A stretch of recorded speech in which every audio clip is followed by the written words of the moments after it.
fadiga mental, ela começou a ser estudada no início dos anos 2000, né, como uma sensação de, não só do cansaço, do estresse mental que ocorria após longos períodos engajados, né, que as pessoas passam em atividades cognitivas, de atividades de alta demanda cognitiva, né. Por exemplo, a gente pode listar algumas, né, dirigir é uma tarefa que pode induzir a fadiga mental, ficar muito tempo no trabalho, no computador, qualquer tarefa que exija muito do cognitivo pode induzir essa sensação de cansaço mental. No funcionamento dela, né, como que ela atinge o nosso cérebro, né, já que é mental, como é que ela atinge o nosso cérebro, ocorre teoricamente, uma lentificação das nossas ondas cerebrais, principalmente das ondas de alta ativação no córtex pré-frontal, que é a região aqui da testa, né, que está relacionado com o planejamento motor e também com o recebimento e interpretação das emoções. E isso abala não só o nosso comportamento no dia a dia, como também pode abalar o nosso emocional, respostas nossas de humor, né, atrapalhar o nosso humor ao longo do dia. Né?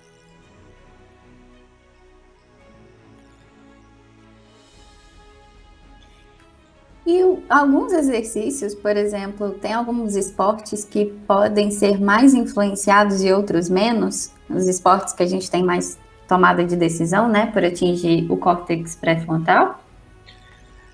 Sim, não há um consenso entre o esporte ou a atividade física mais ou menos ativada, mais ou menos acometida pela fadiga mental. O que pode acontecer é ela influenciar mais atividades que você passa maior tempo engajado. Por exemplo, né, não é à toa que foi com o ciclismo também o meu mestrado, né? Porque o ciclismo a gente não passa, ninguém passa só 5 minutos pedalando, né? Ou menos de 1 minuto fazendo uma série. Enfim, é sempre longos períodos de tempo que pode atrapalhar os treinamentos de fato, né? Mas há estudos que mostram também o prejuízo, né, na tomada de decisão em esportes coletivos, principalmente no futebol. Tem bastante estudo com futebol. Então, peraí, deixa eu ver se eu entendi. Você pode fazer atividades que causam fadiga mental e que vão atrapalhar na atividade esportiva, ou a própria atividade esportiva pode gerar fadiga mental? Não. O que acontece é que ela acontece pré-treino, no caso. Você não fica fadigado mentalmente treinando. Porque por mais que seja, a não ser que seja xadrez, né? Xadrez é esporte, a gente não pode desmerecer ninguém. O que acontece é que você já entra de fato na atividade com o estado de fadiga mental. Tá? Só para complementar a fala da Ana Luísa, que talvez ficou um pouco vago na minha explicação sobre fadiga mental, como ela atrapalha, ela acomete o córtex pré-frontal, o que vai acontecer? Ela vai atrapalhar o processo de tomada de decisão. Tá? Foi um ponto importante que a Ana Luísa tocou, porque eu fiquei no impasse de falar só de fadiga mental ou ir além já para a parte do exercício. Então, na parte do exercício, qual que é o prejuízo que ela traz?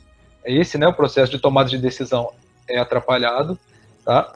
E alguns estudos extrapolam o fato do modelo de que haveria um aumento da adenosina cerebral no córtex pré-frontal, o que também levaria a um aumento da percepção subjetiva de esforço para uma mesma carga de treino, né? Você vai, para a mesma situação, você vai sentir uma maior percepção de esforço quando comparado ao estado que você não está mentalmente fadigado.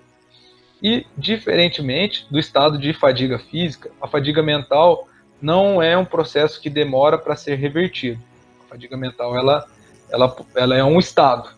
Ela é um estado passageiro, de fato. Não é um estado fixo, que nem, por exemplo, a gente fala do overtraining, do overreaching. Então, essa é a principal diferença entre esses modelos de fadiga. Ô Paulo, e por exemplo, você comentou que normalmente você tem um estado de fadiga mental antes e logo em seguida você tem um prejuízo no desempenho ali de determinada tarefa física, né? Mas a gente pode pensar que, por exemplo, um exercício de baixa intensidade, ele também pode diminuir esse estado de fadiga mental? Então, O fato é, em relação do esporte de baixa intensidade, ele passa pelo processo de engajamento da tarefa. Caso a atividade seja divertido, não seja uma obrigação, isso pode acontecer. Mas tem muito o fato, né, do comprometimento com a tarefa, porque a gente tem a diferença entre treinar e praticar atividade física. O treino é uma obrigação, de fato, né? A gente sabe que a gente vai treinar porque gosta também, né? Mas quando você vai praticar uma atividade física por lazer, esse estado aí se reverte. Pode acontecer de se reverter, né? Não tô falando isso, mas não é nenhuma base, uma evidência sólida sobre isso. E como é que eu sei que eu tô com fadiga mental? Porque hoje em dia a gente tem uma overestimulação, né? Todo dia informação, muita coisa. Então, é como se o nosso cérebro tivesse o tempo todo em trabalho, talvez, não sei dizer na linguagem científica, mas eu vou dizer na nossa linguagem mesmo. A gente fica ali passando Instagram, passando Facebook, informação ali, quero ler isso, jornal. Então, assim, é muita informação o tempo todo. Então, será que hoje em dia a gente sempre tem um certo nível de fadiga mental? Bom, alguns estudos agora estão saindo falando desse modelo de indução de fadiga mental por redes sociais, por excesso de conectividade, né? Eu acho que eu não posso achar contra a evidência que está no estudo, né? Mas eu acho que é um modelo que não suporta. Porque a fadiga mental está muito relacionada com o estresse mental. A gente tem que pensar no fator de estresse mental também. O que acontece? Quando eu estou mentalmente estressado, eu entro no celular geralmente para dar uma espairecida, de fato, né? Eu olhar, assistir um vídeo, ver um meme, ver alguma notícia, sei lá.